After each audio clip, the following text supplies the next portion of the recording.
계속 엘리야 강의 말씀 듣도록 하겠습니다. 드디어 또 하나님의 말씀이 엘리야에게 임했습니다. 하나님 말씀 임하니까 가뭄을 이렇게 선포를 했고 가뭄 심판을 선포한 거죠. 또 하나님 말씀대로 그리시네가를 갔고 하나님 말씀대로 또 사르밧 과부에게 가서 3년을 또 거했고 또 때가 되니까 또 하나님 말씀에 따라 움직이는 그런 모습입니다. 이제 가뭄이 그쳤다. 이제 비를 내리게 하겠다. 이걸 아합에게 전하라는 그 말씀입니다. 이제 엘리야가 이제 아합을 만나러 가는데 만나러 가라고 했으면 직접 아합을 만나면 될 겁니다. 근데 아합과 엘리야 사이를 중재하는 사람, 그 만남을 주선한 사람이 나옵니다. 오바댜죠, 오바댜. 오바댜도 거기 뭐 여호와를 경외하는 사람, 뭐 이렇게 뭐 신실한 종 이렇게 표현되어 있듯이 그 이름이 여호와의 종이라는 뜻을 가지고 있습니다. 여호와의 종. 이름 자체도 굉장히 이렇게 신실하고 뭐 지극히 경외하는 사람일까지 이렇게 나와 있습니다. 자, 근데 굳이 지금 아합에게 말을 전하려고 가면은 그냥 가면 되는 건데 왜 이렇게 중간에 오바댜라는 사람이 나오는가 이거예요. 뭐 사실이 그렇다라고 하면 모르겠지만 하나님께 여기에 주는 하나의 교훈이 있는 것 같아요. 사실 보게 되면은 엘리야가 이렇게 바알 우상 세력들과 싸우는데 마치 혼자 싸우는 것처럼 뭐 항상 보면요, 혼자 같아, 혼자. 그래서 그 보면 뭐 갈멜산 전투가 싸움이 대표적이죠. 바알과 아세라 선지자 850명입니다. 근데 850명이 여기서 막 제단을 벌려놓고 하늘에 불을 놓고 간구하죠. 근데 엘리야는 혼자예요. 한 명입니다. 이게 상징하는 바가 항상 있어요. 엘리야가 어떻게 보면 바알 우상이 극성하던 그때 마치 엘리야 혼자만 이렇게 싸우는 것처럼 이렇게 보입니다. 정말 혼자 있는가? 아니라는 겁니다. 아니라는 거예요. 이 싸움은 사실은 엘리야 혼자만의 싸움이 아니었고, 그러면 힘들죠. 오바댜가 있습니다. 그와 함께하는 사람 오바댜가 있고, 오바댜가 숨겼던 그 100명의 여호와의 선지자, 자기가 100명을 숨겼다고 하잖아요. 100명의 여호와의 선지자가 있는 거고, 또 하나님은 나중에 그 하나님의 산에서 엘리야를 만나면서 했던 말씀이 이거예요. 내가 이스라엘 가운데 7,000명을 남기리니 다 바알에게 무릎을 꿇지 아니하고 다 바알에게 입 맞추지 아니한 자라. 7,000명이 더 있다 이겁니다. 더 있다. 그러니까 엘리야는 혼자가 아닌 거죠. 그러니까 그 엘리야가 느꼈던 어떤 그 부담감 같은 게 있어요. 부담감. 그러니까 자기가 혼자 말씀을 전해야 되고 자기가 이 사태에 대해서 책임을 지고 이 문제를 해결해야 된다는 그것, 이게 엘리야를 정말 힘들게 했어요. 그래서 나중에 보게 되면은 갈멜산 싸움에서 승리하고 났는데 결과가 좋지가 않아요. 이세벨이 막 그렇게 그 자기 했던 패배를 선언하고 그런 게 아니고 오히려 더 극성을 부리면서 엘리야를 죽이려고 합니다. 갑자기 엘리야가 심한 무기력감이 들었어요. 그래가지고 로뎀 나무에서 고백했던 게 이겁니다. 나만 남았습니다. 나만 남았습니다. 이게 엘리야가 가지고 있던 어떤 격심한 어떤 책임감, 어떻게 보면 그런 말미암아서 한 사람이 그 일을 다 감당하기 힘들죠. 그게 실패했을 때 어떤 무력감들, 좌절감들을 잘 보여주고 있습니다. 근데 뭐예요? 하나님은 아니라는 겁니다. 처음부터 뭐죠? 너의 동역자가 있다 이거죠. 너와 함께하는 사람, 너를 도와주는 사람이 있다 이거죠. 오바댜입니다. 100명이 있고 또 7,000명의 사람들, 너와 함께하는 그 사람들이 있다 이거죠. 여러분, 이게 하나님 일뿐만 아니고 세상 일도 마찬가지입니다. 세상에서 뭐 해야 될 어떤 개혁적인 과제들, 뭔가 내가 해방이나 어떤 그 진보나 뭔가 내가 어떤 뭔가 해야 될 그 과제들이 항상 있어요. 혼자 한다면 정말 힘듭니다. 정말 그래요. 그래서 중요하게 항상 그 팀워크라는 걸 얘기를 하죠. 팀워크를 얘기하죠. 같이 문제들을 해결해 나가고 그걸 우리가 같이 하는 법들을 좀 배워가야 되는 겁니다. 그래야 우리가 그 일을 수월하게 할 수 있고 또 그 일을 성공적으로 이뤄낼 수가 있어요. 혼자 한다고 하면 정말 힘들고 그러다가 지치고 이렇게 많은 거죠. 여러분, 그래서 사실은 가족이라는 게 그런 게 있는 거죠. 가족이 좋은 게 뭡니까? 결혼이 좋은 게 뭡니까? 내 문제가 있는데 그동안 나 혼자로 끙끙대고 앓고 막 그랬는데 이제 같이 그 문제를 고민해 주는 사람이 있다는 게 얼마나 큰 힘이 되는지 몰라요. 한국 사회는 여러 가지 막 위기가 있고 어떻게 보면 그렇게 청년들의 문제, 어떤 실업의 문제들, 이런 어떤 불평등의 문제, 이런 문제들이 있음에도 불구하고 크게 폭동이 안 나요. 왜 폭동이 안 나느냐? 뭐 여러 가지 얘기를 들 수가 있죠. 뭐 남북 간에 뭐 이런 문제도 있겠지만 가장 중요한 것 중에 하나가 가족이 그걸 다 막아줘요. 가족이. 청년 실업의 문제를 가족이 해결해주고 있죠. 왜냐하면 부모가 집이라도 장만해주고 부모가 뭔가 챙겨주고 그래서 해도 되는 거지. 만약에 그냥 그대로 이렇게 벼랑 끝으로 몰렸다면은 가만히 있을 수가 없죠. 이건 난 못 살겠다고 나오는데 가족이 다 커버를 해줘요. 우리는 대단한 가족들을 모시고 있죠. 근데 조금 너무 우리가 가족 이기주로 어떤 비난할 때도 있지만 그것도 하나의 좋은 방법 같아요. 왜냐하면 우리들이 인생의 모든 문제들 내가 어떻게 다 해결합니까? 그거 또 더더구나 내가 힘이 약할 때, 더더구나 내가 아무런 기반이 없을 때 도와주는 사람이니까 함께하는 사람이 있으면 우리는 힘이 되는 겁니다. 좋은 거죠. 같이 문제를 해결해 가는 거고. 그게 이제 우리가 교회라는 공동체도 그런 거죠. 서로 기도해주고 서로 함께하면서 그 문제들을 돌파해 간다는 것. 여러분 이게 공동체라는 거죠. 공동체 실제로. 그래서 이걸 우리들이 가져야 됩니다. 이런 어떤 믿음도 있어야 되는 거고 이게 함께하는 법들을 우리가 배워야 됩니다. 그래야 인생이 편안해요. 그래서 인생의 시작 3년 동안 우리는 무기력한데 누가 나를 먹여 살렸어요. 이제 마지막 가는 이제 죽음을 앞두고 노년의 인생의 3년 동안 나도 무기력한 상태가 될 겁니다. 근데 또 우리를 도와줄 사람이 있을 겁니다. 그래야 편안하지. 모든 걸 다 내가 책임져야 되는데 얼마나 힘들어요.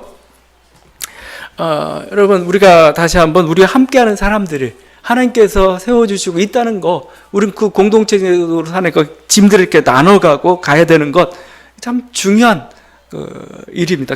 조그만 어떤 조직이 됐든, 조그만 어떤 의로운 어떤 모임이 됐든, 어떤 모임이든 사실은 마찬가지 같습니다. 함께 할 때 우리가 힘이 나는 거고, 한 사람이 넘어질 때 다른 사람이 힘 있는 사람이 도와주는 거고, 자기가 힘이 있을 때 또 다른 사람 도와주는 거. 그래서 서로 위로가 되는 거고, 그래서 가는 것이죠. 그래서 여러분이 제가 좋아했던 말씀 중에 너의 짐을 다 여호와께 맡겨버려라 이겁니다. 맡겨버려라.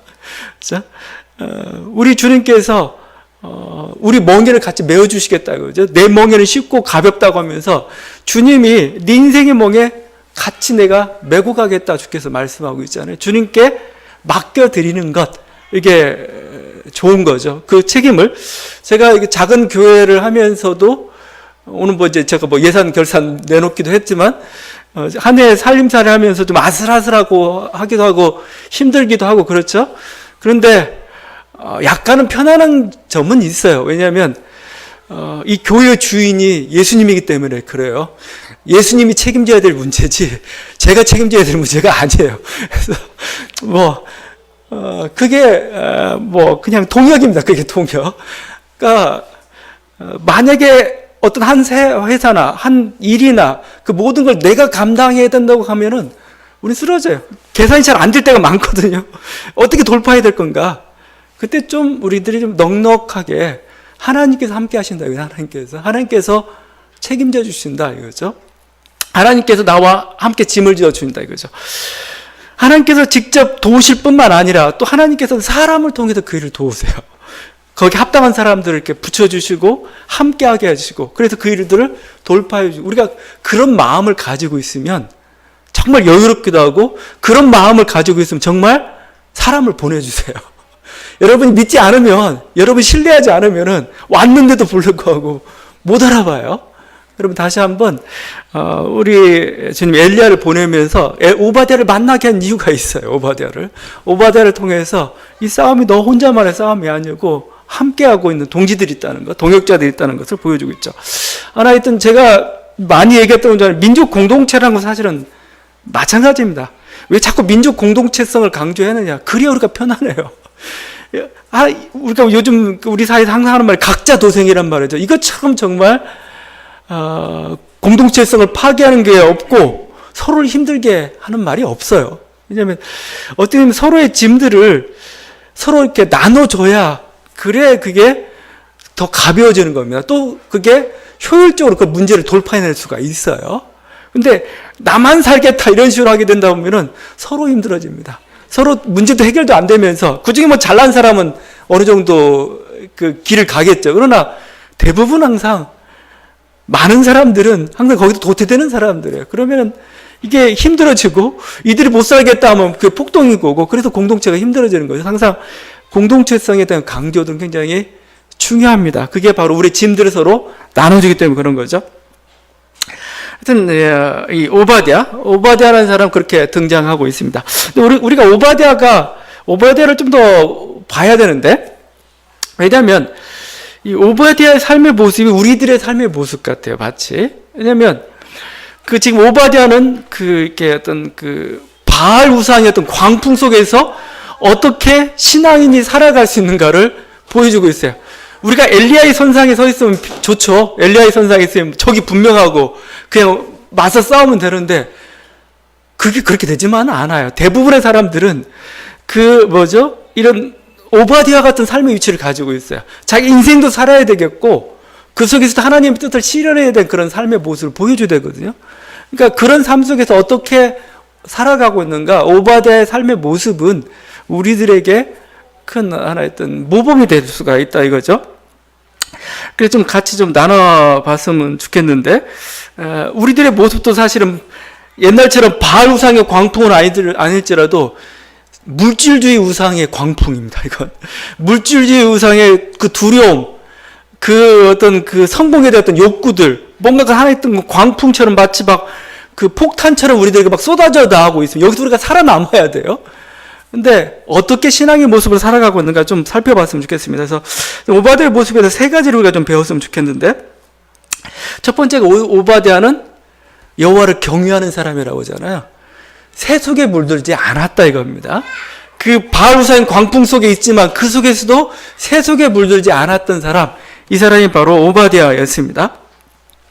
그래서 이교도 사회에 살면서 우리도 이교도 사회죠. 사실은 교회를 떠나면은 여러분이 살고 있는 세상, 여러분이 살고 있는 연구소, 아니면 여러분이 행동하고 있는 기업, 거긴 정말 이교도 문화권이라고 보면 되는 겁니다. 여기서 내가 어떻게 살아야 될 건가? 하나님 새 속에 물지 말라고 얘기했어요. 정결하게 살라는 거죠. 여기 좀 오바댜를 여호와를 지극히 경외하는 사람이라고 얘기했습니다. 근데 여호와를 경외한다는 게 단순히 바알 우상에게 절하지 않고 여호와의 선지자를 죽이는 죽이지 않는 보호하는 이 정도 차원만을 가리키는 건가? 그런 사람을 여호와를 지극히 경외하는 사람이라고 얘기하는 건가? 그렇지 않습니다. 야고보서 말씀이 좋은 것 같아요. 야고보서에서 하나님을 경외하는 것을 이렇게 얘기합니다. 하나님 아버지 앞에서 정결하고 더러움이 없는 경건은 고아와 과부를 그 환난 중에 돌보고 자기를 지켜 새 속에 물들지 아니하는 그것이니라 이거죠. 여러분 잠언서에 보게 되면은 잠언서에 나옵니다. 여호와를 경외하는 것이 지식의 근본이다, 지혜의 근본이다 하면서 얘기합니다. 그러면서 여러 가지 것들을 얘기하는데 청년들한테 가장 많이 얘기하고 있는 게 성적인 정결이에요. 성적인 정결. 가족과 또 젊었을 때 여러 가지 성적인 어떤 정결할 거에 대해서 그게 그러니까 어떻게 보면 새 속에 물들지 않는 거죠. 자기 자신을, 몸과 마음을 깨끗하게 지키는 것, 바알 우상의 가치관에 그런 어떤 세계관에 물들지 않고 하나님 말씀대로 살아가는 삶의 모습들, 우리가 그런 사람들을 바라볼 때 여호와를 경외하는 사람들이라고 얘기하는 겁니다. 요셉 같은 사람이 하나의 가장 지혜로운 사람의 대표적인 모습이죠.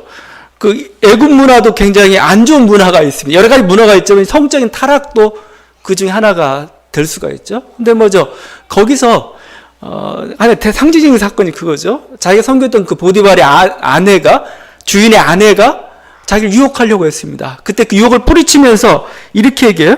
내가 어찌 큰 악을 행하여 하나님께 죄를 지으리까? 이건 단순히 당신과 나 사이의 문제, 주인과 그런 문제가 아니고 하나님 앞에 악한 짓입니다. 나는 이것을 못하겠습니다라고 이렇게 선언을 했던 것이죠. 바로 잠언서에서 얘기하고도 가장 본보기적인 하나의 모습이 바로 이런 삶 속에서 세속에 물들지 않는 그런 삶의 모습입니다. 다니엘서 보게 되면 다니엘과 그 세 친구도 어떻게 했습니까? 그 왕의 산의 진미를 먹지 않아요. 왜냐하면 그것은 우상의 제물이기 때문에 그렇습니다. 그들은 야채만 먹어요. 채소만 먹어요. 그냥 죽으면 죽으리라는 각오를 가지고 그냥 그 길을 가요. 그게 바로 뭐죠? 그 사이가 가지고 있던 불결함에 아니면 불경건함에 그런 문화들을 극복하고 하나님께서 원하시는 그 세속의 평화의 길, 어떻게 평화의 길이라고 좀 그렇지만 정결함의 길을 가고 있는 그 삶의 모습들입니다. 로마서 이렇게 말씀합니다. 너희 몸은 하나님 기뻐하신 거룩한 산 제물로 드리라. 이는 너희가 드릴 영적 예배니라. 너희는 이 세대를 본받지 말고 오직 마음을 새롭게 함으로 변화를 받아 하나님의 선하시 기뻐하시고 온전하신 뜻이 무엇인지 분별하도록 하라. 이 세대를 본받지 말라. 세속에 물들지 말라 이거죠. 하나님이 선하시 기뻐하시고 온전한 뜻이 무엇인가를 그 순간순간마다 여러분이 판단하고 나아가는 것. 이 사람이 바로 하나님을 경외하는 사람들의 모습이죠.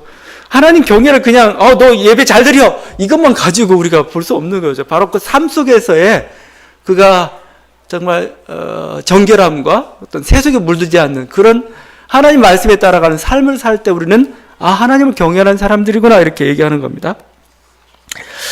제가 이걸 자꾸 강조하는 게 요즘 그 우리가 신앙을 가졌다는 것, 신앙인이라는 것을 뭘로 확인하냐 이겁니다.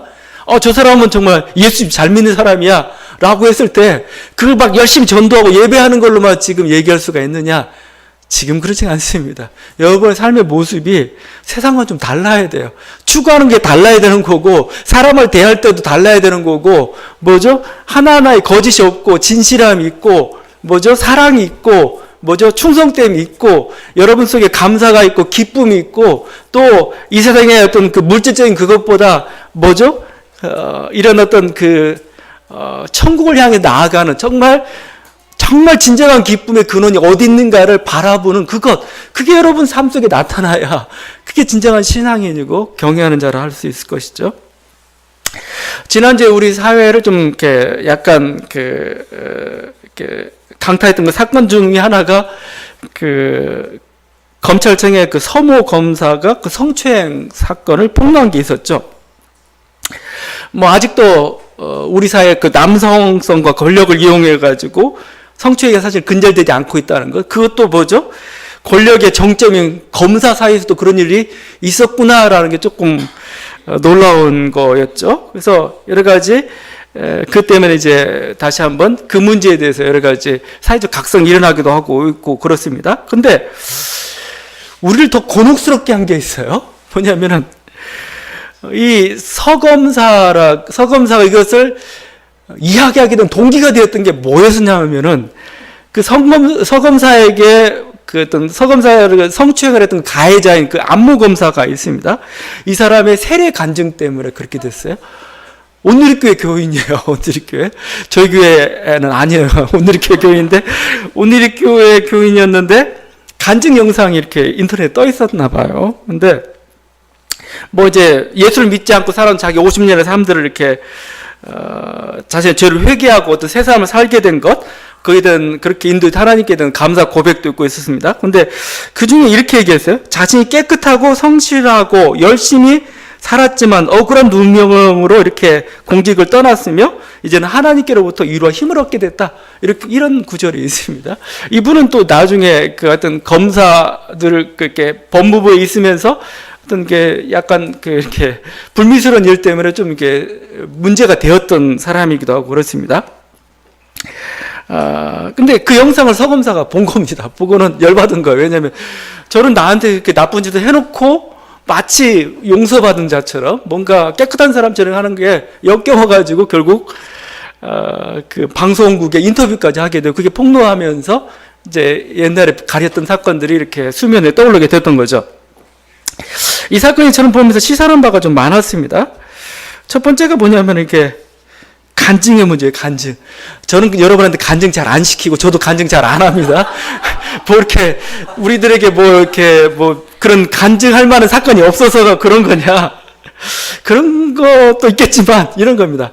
간증이라는 게 한 삶의 인생이잖아요. 하나님의 어떤 놀라운 은혜 또 거기서 나의 어떤 삶의 결단들을 얘기하는 거잖아요. 근데 이게 잘못될 우려가 많아요.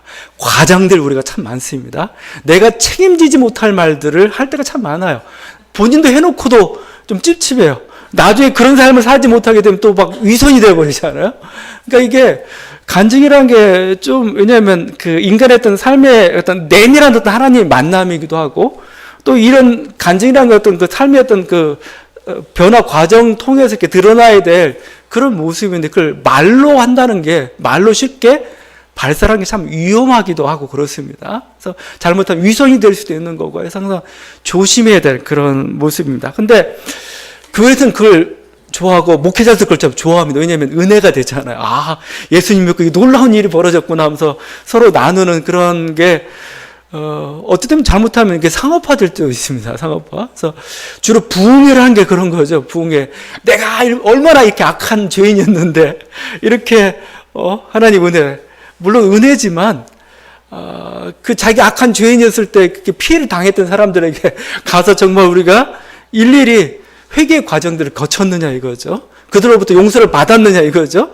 또 정말 자기가 그렇게 고백했는데 앞으로도 그 삶이 거기에 따른 합당한 삶으로 변화돼 갈 것인가. 누구도 자신할 수가 없는, 인간이 연약하기 때문에 자신할 수 없는 그런 문제이기도 하죠. 여러분, 그 회개라는 것은 그냥 하나님으로부터만 용서만 받는 그런 문제는 아닌 것 같아요. 왜냐하면 죄라는 건 항상 그 가해자가 있고 피해자가 있기 마련입니다. 가해자가 나 용서받았어, 뭐 끝나는 문제가 아니죠. 피해자는 계속 아파하고 있는데요. 피해자한테 용서를 구하고 그로부터 용서를 받고 그로부터 그의 피해자의 권리가 회복이 돼야 회개가 완성이 되는 겁니다. 근데 여러 가지 그런 문제들을 지금 간증이 보여주고 있고, 또 어떻게 보면은 뭐 안모 검사는 조금 억울할 수도 있죠. 나는 그 나쁜 짓 했던 때는 나는 예수 안 믿던 때다. 예수 믿고 바뀌었다. 뭐 하여튼 어떻게 됐는지 모르겠지만 그 안모 검사는 일단 기독교를 대표하는 사람이 돼버렸어요. 그냥. 근데 항상 보는 눈이 그렇죠. 기독교는 왜 저래 항상 그래? 예수 그 8년 전 일인데도 불구하고 왜 저래? 이렇게 돼버리고 말죠. 결국 어떻게 보면은 신앙인들의 삶 속에서의 이런 삶의 중요성, 정결한 삶의 중요성, 거룩한, 정말 세속에 물들지 않고 하나님 기준에 합당한 그런 삶을 살아가는 그 삶의 과정들, 이게 굉장히 중요한 겁니다. 이게 있을 때만이 선교도 가능한 거고, 이게 있을 때만이 우리가 교회 선포하는 어떤 진리의 말도, 어떤 구원이란 말도, 회개란 말도 다 의미가 있다는 겁니다. 다시 한번 신앙의 삶 속에서 우리도 여러분 삶 속에서 오바댜처럼 경건의 삶을 살아가길 바랍니다. 두 번째 우리가 봐야 될 것은 능력이 있어야 됩니다. 능력. 오바댜는 이런 어떤 그 바알 우상 문화 속이지만 그 속에서 자기 최선을 다하고 있어요. 그러니까 여기 지금 가뭄이란 문제가 떨어졌죠. 가뭄이란 문제. 근데 이 가뭄이 하나님의 심판일지라도 가뭄 때로 고통을 겪고 있는 동물들이 있고 사람들이 있지 않습니까? 이 문제를 해결해야 돼요. 오바댜는 그것을 해결한 사람입니다. 아합이 믿고 의지했던 사람이 오바댜예요. 아합이 오바댜에게 이르되 이렇게 하죠. 이 땅의 모든 물 근원과 모든 내로 가자. 혹시 꼴을 얻으리라. 두 사람이 두루 다닐 땅을 나누어 아합은 홀로 이 길로 가고 오바댜는 홀로 저 길로 가니라.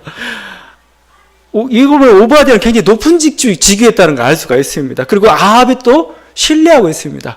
그리고 여기 보면은 알겠지만 그 오바댜가 내 주라고 표현하고 있어요. 물론 엘리야한테도 그 표현을 썼지만 아합은 나의 주님이고 오바댜에게 있어서, 그 다음에 엘리야도 아합 보고 그래요. 오바댜하고 그럽니다. 너의 주한테 얘기해라. 그 내 주란 표현 계속 반복돼서 나오고 있습니다. 오바댜의 주인은 아합입니다. 물론 이제 뭐 봉건사회니까 물론 그런 걸 염두에 둬야 되겠지만 오바댜가 충성을 바쳐야 될 사람은 아합이에요. 그가 불의한 사람일지라도. 지금 그가 아합이 불의한 일도 했겠지만 근본적으로 좋은 일도 많이 하고 있어요. 왜냐하면 그 국민들을 먹이고 다스려야 될 그 일을 하고 있기 때문에 그런 거죠. 제가 이게 그 충성하라는 것은 그가 어떤 불의한 일을 해도 다 따라 그런 일은 아닙니다. 불의한 일은 하지 말아야 되는 거죠. 최근 뭐 공무원 강령 중에 그런 게 나왔죠. 공무원 강령 중에 이게 입법화가 됐는지 모르겠는데 상사의 불의한 명령에는 복종하지 않을 권리가 있어야 됩니다. 그 의무라고 할 수가 있죠. 이게 법적으로 아니면 어긋난 일이에요. 그런 뭐죠? 따르지 않을 그런 의무가 이게 법제가 되는지 모르겠는데 하여튼 세상에서 이렇게 언급이 되고 있죠. 내가 신앙인인데 내가 저 사람에게 충성을 바쳐야 되는데 불의한 명령을 하고 있어요. 하나님 뜻에서 어긋나고 세상 그 도리에 어긋난 일입니다. 하지 말아야 되는 거죠. 그것까지 다 따르라는 얘기는 아닙니다. 뭐 영화 1987이 나오기도 했지만 내가 경찰이에요. 경찰인데 운동권 학생을 쫓다가 불법적인 고문을 해야 되는 그 상황이 발생해요. 그럼 해야 되느냐? 그럼 불법적이니까 해서는 안 되는 겁니다. 내가 신앙인데 국정원 직원이 됐어요. 근데 댓글 쓰라고 막 이렇게 부당한 명령이 왔어요. 그거 따라야 되느냐? 여러분이 평가해 봐야 돼요. 이게 하나님 앞에 옳은 일이냐 이거죠. 생각하지 않고 무조건 주인의 명령이니까 따르라. 그 얘기는 아닙니다. 불의한 명령이고 불법한 명령이 우리는 따라서는 안 되는 거죠. 그것은 거부해야 되는 거고 피해야 됩니다. 다니엘도 안 따랐어요? 다니엘도 어떻게 합니까? 그냥 자기 습관을 쫓아가지고 하루에 3번씩 예루살렘 향해서 절을 했어요. 절한 자들은 누구든 다 극렬한 풀무불에 다 죽이겠다 했음에도 불구하고 했습니다. 불의한 명령이면 우리가 좇을 필요가 없어요. 그렇지만 여러분이 하고 있는 그 모든 일이 불법한 일이냐? 그렇지는 않아요. 내가 공무원으로서, 내가 한 조직의 일원으로서 대부분은 뭐예요? 좋은 일들입니다. 긍정적인 일들입니다. 회사의 성공을 위한 일들입니다. 그렇다면 그 일에 대해서는 여러분이 핑계를 대지 말고 열심히 봉사하고 섬겨야 되는 거죠. 아합은 물건을 찾으려 하는 목적이 그렇게 되어 있죠. 5절을 보게 되면 말과 노새를 살리리니 짐승은 달지 않게 되리라. 그래서 이 아합은 아직도 사람에 대한 관심은 없어요. 그냥 내 짐승 다 잃어버릴까 봐, 내 군마들 다 잃어버릴까 봐 물의 근원을 찾아가자. 그렇죠? 근데 물의 근원을 찾으면 말만 먹을 게 아니고 사람도 먹을 거 아니겠습니까? 좋은 일입니다. 오바댜는 그를 위해서 더 열심히 일하고 잘하고 있습니다.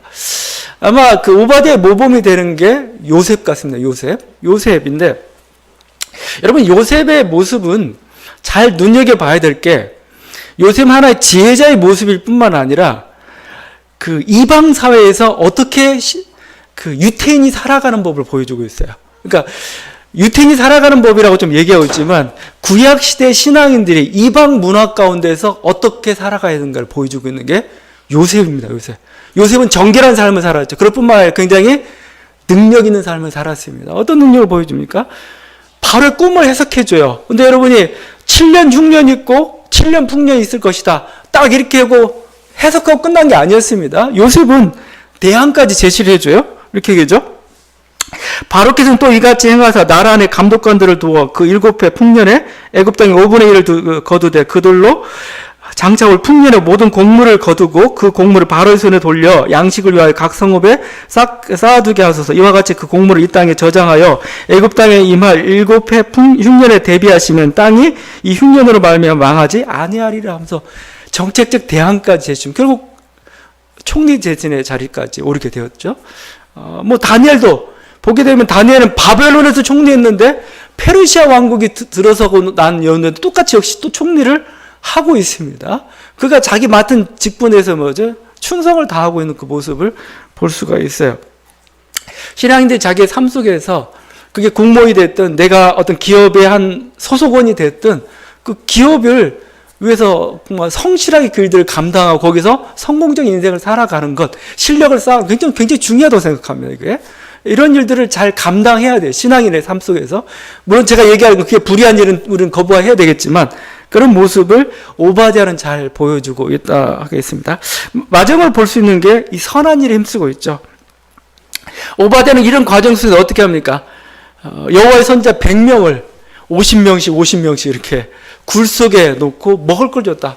참 쉬운 일이 아니죠. 왜냐하면 여기 보면 알겠지만 엘리야가 있다 하고 엘리야를 숨겨준 사람들, 그런 사람들이 있으면 죽여버리겠다 지금 아합은 얘기해요. 그래서 여기 나를 죽이겠다는 표현이 9절, 12절, 14절 계속 나와요. 당시 여기 있다 했는데 당시 사라져버리면은 나는 거짓말하게 돼. 결국 아합이 나를 죽일 거예요. 그만큼 엘리야를 미워하는데, 그러니까 여호와의 선지자 100명을 숨겨줬다는 그냥 위험한 행동이라는 겁니다. 이 보니까 옛날에 그 코린텐붐 여사가 생각나요. 코린텐붐, 그 유명한 주는 나의 피난처죠. 이 사람은 네덜란드 사람인데 유태인들을 숨겨줬습니다. 이렇게 막 숨겨주고 막 했는데 결국 발각이 됐습니다. 근데 이 숨겨준 사람도 유태인처럼 취급했던 게 그 독일의 정책이었습니다. 결국 그래서 그 가족이 다 라벤스부르크라는 그런 수용소로 끌려가게 되고 그중 가족 일부가 죽어요. 고통도 겪고 했던 그런 사람입니다. 그러니까 그와 같은 위기 가운데서도 뭐요? 한 생명을 구하기 위해서, 의로운 사람을 구하기 위해서 오바댜가 자기 목숨을 내어놓고 지금 이렇게 하고 있는 겁니다. 경제적인 비용도 만만치 않죠. 100명을 몰래 거의 뭐 3년 동안 만약에 살린다고 해봤어요? 그러면 그 보통 일이 아니죠. 근데도 이 일을 감당했던, 그게 옳은 일이기 때문에, 그게 소중한 일이기 때문에 그렇습니다. 이 모습을 보면서 떠오르는 게 똑같은 그 유태인을 다룬 그런 영화지만은 그 쉰들러 리스트, 여러분도 뭐 예전에 봤을지도 모르겠는데 그 영화입니다. 쉰들러 리스트. 쉰들러라는 사람 이름이고 쉰들러의 명단이라는 거죠. 쉰들러의 명단. 이게 뭐냐면은 그 대부분 유태인들이 가스실로 이렇게 끌려가서 죽임을 당합니다. 근데 쉰들러는 군수공장을 운영하고 있었어요. 근데 군수공장은 독일도 필요했기 때문에 어떤 일을 했냐면은 그 군수품을 이제 납품할 때 노동자들이 필요하잖아요.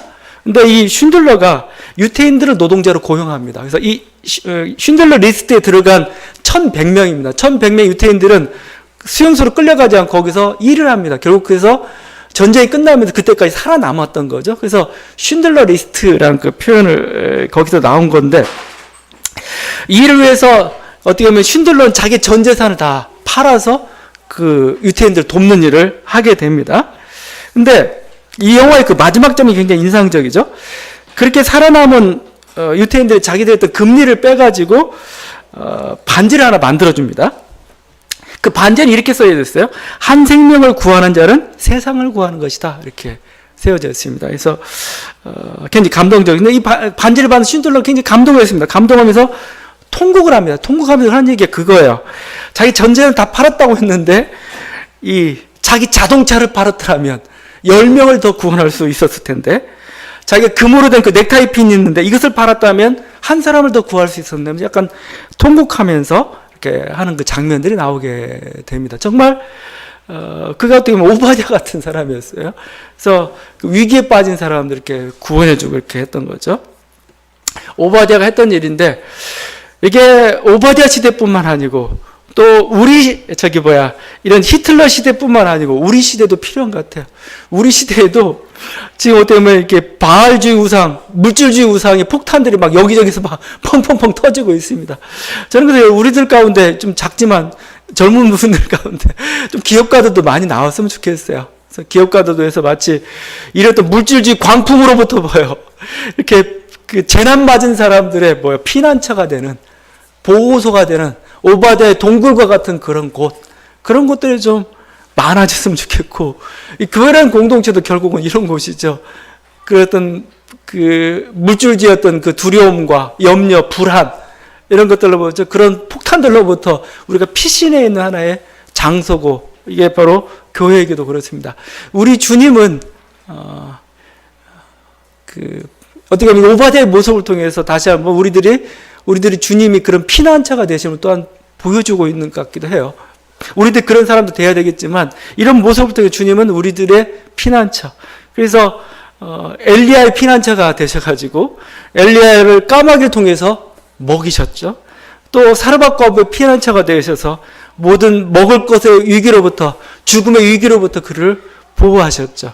또 이런 100명의 이 선지자들, 의로운 선지자들을 오바댜 한 사람을 통해 그를 또 구원하는 그 일들, 보호하고 먹이는 그 일들을 하시고 계십니다. 오늘 또 우리 주님은 우리의 피난처가 되신 우리가 고백합니다. 여러분이 피난처가 된다는 게 단순히 어떤 영적인 위로만이 아니라고 생각합니다. 여러분의 먹을 것, 여러분 입을 것, 필요한 것들을 공급해 주면서 여러분을 동굴에서 우리를 보호하고 계시는 분이 바로 우리 주 예수 그리스도고, 우리가 그런 하나님을 믿고 갑니다. 그분은 우리를 보호해 줄 뿐만 아니라 우리를 머리를 드시는 분, 우리를 영화롭게 하시는 분입니다. 우리를 비굴하게 만드는 그런 분이 아니죠. 그래서 언제나 우리들의 피난처요, 반석이라고 다윗이 고백했는데 바로 우리 삶의 신앙이 그렇게 되었으면 좋겠습니다. 다시 한번 이 은혜가 있는 저와 여러분들에게 간절히 바랍니다. 기도하시겠습니다.